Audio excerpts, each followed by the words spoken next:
Hi everyone, it's Louise Pearson back with another video in the series about when you're the one with a life-limiting illness. So I'm coming to you from a place of lived experience. I have pancreatic cancer. I think it's important to say that so that you know that I know what I'm talking about. And also I'm a social worker working in the field as a counsellor with people who have life-limiting illnesses. And I think this topic of staying in touch with what makes you you is really important because it is easy to lose sight of yourself. We're inhabiting a new world with a new language and different signposts in it. And, things like chemotherapy or drugs or radiation, other different treatments that we've never heard about before. So we're often dealing with debilitating symptoms also, things like fatigue and nausea and pain, and also that unlovely uncertainty, that invisible symptom that I've talked so much about, but which I think can really play on people's minds. I guess what that actually leads to is that we might not be involved in the same ways with things that we have been involved with in the past. So things like work, sport, hobbies, they can go out the window in these sorts of situations, and sadly we often have to leave them behind. And I know that for some people these things happen really quickly, and for others like myself there's some chance to still do things. But I guess having some change is almost inevitable in this landscape. We might feel like friends are on a different planet to us. And so this can leave us feeling isolated. And I think some things to consider about this is that this experience is traumatic. So the main thing to keep in mind here is that it's unlikely to be the first trauma that we've experienced. We have experience of getting through things, of finding our way. We've often gone from that place where it's all we talk about to that not being necessary anymore. And I actually have experienced that with cancer. I'm sick of the Louise Pearson cancer story from time to time. I want some of the normality of my life to be back. And part of what helps me in this instance is the knowledge that I've lived through other experiences and I've thought they were terrible. And perhaps this is the worst that I've gone through, but I have had other bad experiences. I think another point worth making is that where resilience is a part often of grief experiences that we have, the chance to bounce back, the willingness to build on what we have, even if it's a bad deal.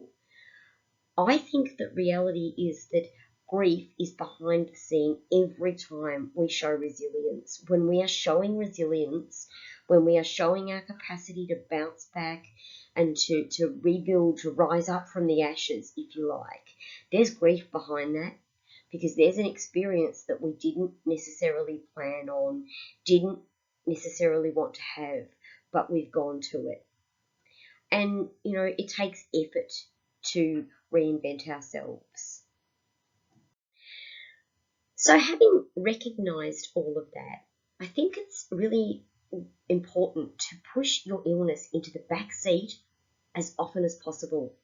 And if you listen to my video about knowledge is power, then you will remember that I talked about your life-limiting illness being like the unwanted guest who moves into your house. And, having some ability to stop them from controlling your life, stop it from controlling your life, is going to be imperative for you as you move forward. I know it's not always possible, but if it is at all possible, then that's going to be helpful. So I guess what I mean by things like that is that your cancer doesn't have to be the only story that you talk about, that you listen to other people as you once did all of the time, that you find things to laugh about. You look for ways of re-engaging with people and things that you enjoy. So In my own life, for example, I love concerts. And earlier in the year, I was thinking about booking some time with Mr. Ed Sheeran because I really like his music. And I thought, oh, will I be here? Will it be possible? How will I be? And I thought, well, I'm going to book tickets because if I don't, I certainly won't see Ed Sheeran. If I can go, I will. It might be that you can't go to things for as long. It might be that you can't go to as many things. But keeping involved means staying connected, and staying connected is so important to us as the people that we are. Consider what parts of you or your life pre-illness that you can breathe life into now. So, did you once like reading? Did you think when you first diagnosed that you'd never pick up a book again, or that you find it too difficult to concentrate? It might be that you start using audiobooks, but you might still be able to read. And it's also about what big dreams do you have that you can still work towards achieving. So what did you have planned to do?